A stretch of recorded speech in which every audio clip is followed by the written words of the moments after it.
ఈ phone call కోసం ఎన్నో రోజుల నుంచి వెయిట్ చేస్తున్నాను గురూజీ. ఈ రోజు కాల్ కలిసేసింది. నా అదృష్టమే గురూజీ అది. అమ్మా నీ అదృష్టమే. నాకు మీ ఫోన్ కాల్ కోసం ఎన్నో రోజుల నుంచి సార్. 4 రోజుల క్రితం మా నాన్నగారితో గొడవ కూడా అయింది సార్ మీ ఫోన్ కాల్ కోసం.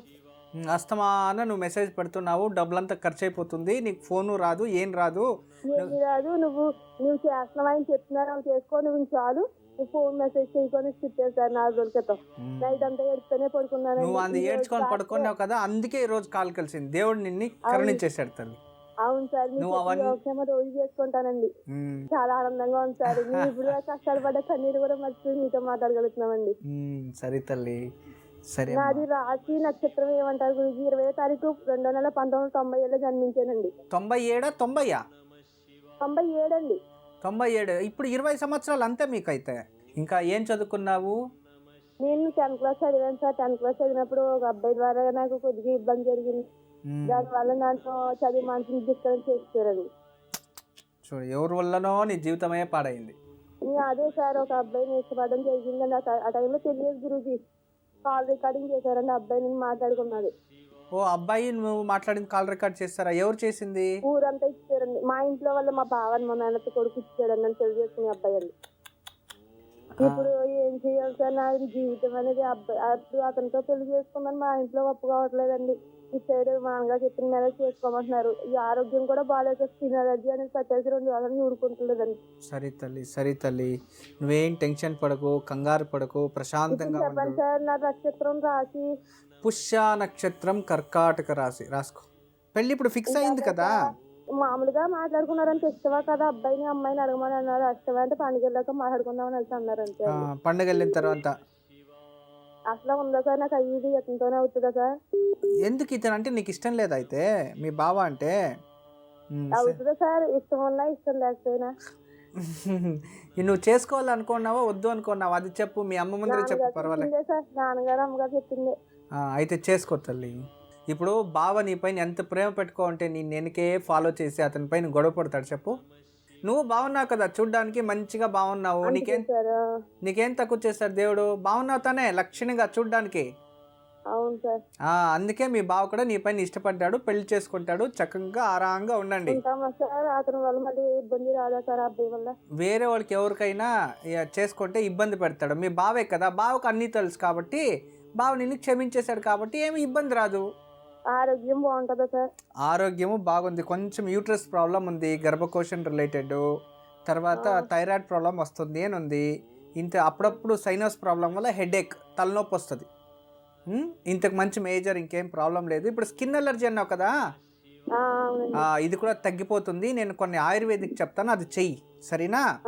ఈ మునగాకు తెలుసు కదా, మునుగుమానది ఆ ఆకు ఉంటుంది కదా, ఆ ఆకుని తచ్చి దాన్ని తచ్చుకొని దాన్ని బాగా ఎండలో వెండేసేయండి. నీటిలో బాగా ఎండలో నీటిలో, ఏదైనా నీటిలో ఎండ పడకుండా బాగా దాన్ని వెండిపోవాలి, బాగా పౌడర్ ఎండిపోవాలి. ఎండిపోయిన తర్వాత దాన్ని మిక్సీ కేసి బాగా పౌడర్ చేసేయి. నమస్కారం. నమస్కారం గురుజీ, మీ పాదాలకు చెప్పుకుంటున్నాను. మా ఆశీస్సులు తల్లి. ఏం చేస్తున్నారు ఇప్పుడు ఇంట్లో మీరు? నేను ఇప్పుడు కాలేజ్లో ఉన్నానండి. కాలేజ్లో ఉన్నావా తల్లి? ఏం చదువుతున్నావమ్మా? బీటెక్ కంప్లీట్ అయింది 2014లో. ఓకే. ప్రెజెంట్ ఇప్పుడు ఇంట్లోనే ఉన్నానండి. ఇంట్లోనే ఉన్నారా? ఇప్పుడు ఉద్యోగం ఏం పోతలేదా ఇప్పుడు? వెళ్ళట్లేదు. ఎందుకు తల్లి? అంటే మార్చ్లో ఎంగేజ్మెంట్ అయిందండి. ఓకే. ఏప్రిల్లో మ్యారేజ్ అనుకున్నారు, కానీ అది క్యాన్సిల్ చేస్తున్నాము. మీరే వద్దు అనుకున్నారా? సరే, మ్యారేజ్ క్యాన్సిల్ చేస్తున్నాం. తర్వాత నుంచి ఇంకా ఎక్కడికి వెళ్ళలేదు. ఓకే. ఎందుకు చాలా డల్గా మాట్లాడుతున్నారు? డిప్రెషన్లో ఉన్నట్టున్నావే. అంటే జాబ్ గురించి ఎట్లా ఏంటి అనేది. దాని ఎందుకు తల్లి, నువ్వు ఎడ్యుకేటెడ్, అంత ఆలోచిస్తావు. మంచి జాబ్లో పనిచేసి వచ్చిన దానివి, నీకు జాబ్ దొరికేస్తుంది కదా ఈజీగా. అదే అండి, అది ఎట్లుంటుంది ఏమి అనేసి మాకేం అర్థం కాలేదు. ఇంకా ఏదో జాబ్స్ ఏమో ఆఫర్స్ వస్తున్నాయి, కానీ వెళ్ళడానికి ఇంట్రెస్ట్ లేదు. అదే నీలోనే మిస్టేక్. నువ్వు డిప్రెషన్లో ఉన్నావు, నీకు తెలియకుండానే నువ్వు డిప్రెషన్లోకి వెళ్ళిపోతూ ఉన్నావు తల్లి. నువ్వు కరెక్ట్గా మీరు చక్కగా నేను ఉద్యోగం చెయ్యాలి, నేను కొంచెము దీని నుంచి బయటికి రావాలి అనుకొని మీరు ప్రయత్నిస్తే ఖచ్చితంగా వస్తుంది. ఎందుకంటే ఈ జాతకంలో ఆ దోషమేం లేదు తల్లి ప్రజెంటు. సరే స్వామి. కానీ మీరు జన్మించిండేది ఉత్తరా నక్షత్రం తల్లి. ఉత్తరా నక్షత్రం. ఉత్తరా నక్షత్రం 1వ పాదం సింహరాశిలో జన్మించారు. సింహరాశికి 2వ స్థానంలో ఇప్పుడు ప్రజెంట్ గురుబలం చక్కగా ఉంది. నీ టైం చాలా బాగుందమ్మా. ఈ సెప్టెంబర్ నుంచి స్టార్ట్ అయింది. అదే జాబ్ గురించి గవర్నమెంట్ నేను బ్యాంక్ ఎగ్జామ్స్ రాస్తున్నాను. మన ఎస్బీఐ క్లర్క్ కూడా క్వాలిఫై అయ్యాను, కానీ మెయిన్స్లో పోయింది. దొరుకుతుంది తల్లి, ప్రాబ్లం లేదు. మీకు జన్మజాతకంలో సప్తంలో గురువు ఉన్నాడు, గురు దృష్టి ఉంది లగ్నం పైన. పుట్టిండేది వేరే మీన లగ్నము. లగ్నంలో ఓకే కుజుడు కూడా ఉన్నాడు, ప్రాబ్లం లేదు తల్లి. మీకైతే ఉందమ్మా, ప్రభుత్వ ఉద్యోగం అయితే ఉంది తల్లి, అవకాశాలు ఉన్నాయి. అది క్యాన్సిల్ అయినప్పటి నుంచి ఇంకా మళ్ళీ బయటకు వెళ్ళాలంటే, ఇంకా జాబ్ సెట్ చేసి ఉండాలంటే ఇంకా నచ్చక వెళ్ళట్లేదు. అదే నువ్వు డిప్రెషన్లోకి వెళ్ళిపోయావు. అదెందుకు అలా అయింది? ఏమైంది? ప్రాబ్లం ఏంటి? ఎందుకు వద్దు అనుకున్నారు?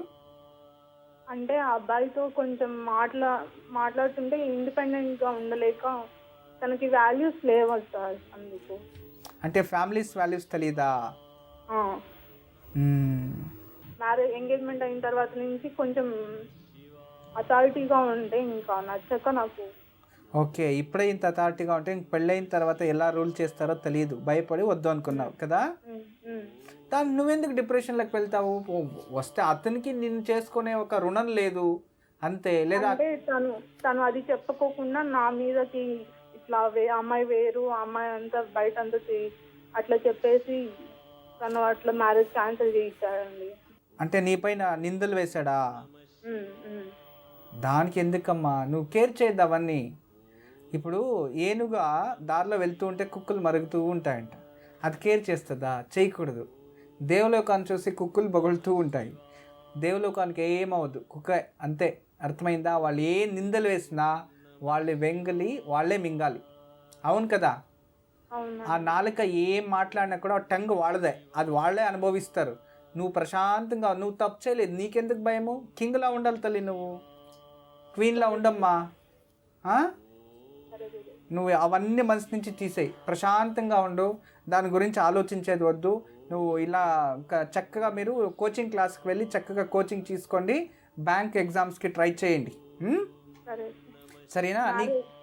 మ్యారేజ్ అంటే ఎప్పుడు ఉండొచ్చు అనేసి. మ్యారేజ్ ద్వితీయ పుత్రుడు నెక్స్ట్ ఇయర్లో నీకు జరుగుతుంది. ఈ కమింగ్ ఉగాది అయిన తర్వాత ఏప్రిల్ మేలో ప్రయత్నించండి. ఉగాది అయినా ఫస్ట్ మంత్ సెకండ్ మంత్లో నీకు పెళ్ళైపోతుంది. ద్వితీయ పుత్రుడు మీ ఇంటి పరమిటి దిశ నుంచే వస్తాడు. నువ్వు అంతలోపల కోచింగ్ తీసుకుంటూ ఉండి, ఏదైనా కాల్ఫర్ అయితే ఎగ్జామ్స్ కాల్ఫర్ అయితే నువ్వు ట్రై చెయ్యి, క్వాలిఫైడ్ అవుతావు, నీకు ఉద్యోగ యోగం అయితే ఉంది తల్లి, సరేనా? సరే గురూజీ. నేను కొన్ని పరిహారాలు చెప్తాను, చేయాలి మరి. ప్రతి గురువారము ఒక పసుపు రంగు గుడ్డ, దానిపైన ఒక 100 గ్రాములు లేదా 1 కిలోనో శనగలు, కొంచెం దక్షిణ చేతిలో పట్టుకొని గురుపాదుక స్తోత్రం చదివి అది దానం ఇవ్వాలి. ఏదైనా అయ్యగారికి దానం ఇచ్చేయండి. ఎవరు తీసుకోలేదు అంటే నవగ్రహాల్లో గురుగ్రహం ఉంటుంది, అక్కడ పెట్టొచ్చేయండి. అలా 16 గురువారాలు చక్కగా చేసావంటే తల్లి, గురుబలం చక్కగా నీకు ఇంకా బాగా అద్భుతంగా వచ్చేస్తుంది. ఒకటి. రెండోది, సప్తంలో కుజుడు ఉన్నాడు తల్లి, కుజదోషం ఉంది నీకు. ఆ కుజదోష నివారణ అవ్వాలి కదా. ప్రతి మంగళవారం ఒక కందిపప్పు మరియు ఒక ఎర్ర రంగు గుడ్డ, ఆ 2 దానం ఇవ్వాలి. రోజు కుజ రుణ విమోచక స్తోత్రం చదువుకోవాలి. ఇలా చక్కగా చేసావంటే త్వరలోనే వివాహ యోగం కలిసి వచ్చేస్తుంది తల్లి, అర్థమైంది కదా. ఈయన చక్కగా చెయ్యి, ఆ పరమేశ్వర అనుగ్రహంతో మంచి వరుడు లభిస్తాడు. అంతేకాకుండా పెళ్ళి చక్కగా అవుతుంది, ఉద్యోగము త్వరగా వస్తుంది తల్లి. ఎప్పుడు మా ఆశీస్సులు ఉంటుందమ్మా. నమస్తే. జ్యోత్స్న గారు విన్నారు కదా, గురూజీ చెప్పింది పాటించండి, తప్పకుండా శుభం జరుగుతుంది. గురూజీ, మరి ఈనాటి యోగక్షేమం? ఇక ఈనాటి యోగక్షేమం, ఈరోజు సాయంత్రం మీరేం చేయాలంటే, ఈరోజు గురువారం కంప్లీట్ అయిపోయి పుష్యమాసం ప్రారంభము, అంతేకాకుండా ఈ ఒక మూలా నక్షత్రం ముగుతాయమై ఈ ఒక నక్షత్రం ప్రారంభమవుతుంది. పుష్యమాసంలో ప్రారంభమవుతుంది పుష్యమాసం.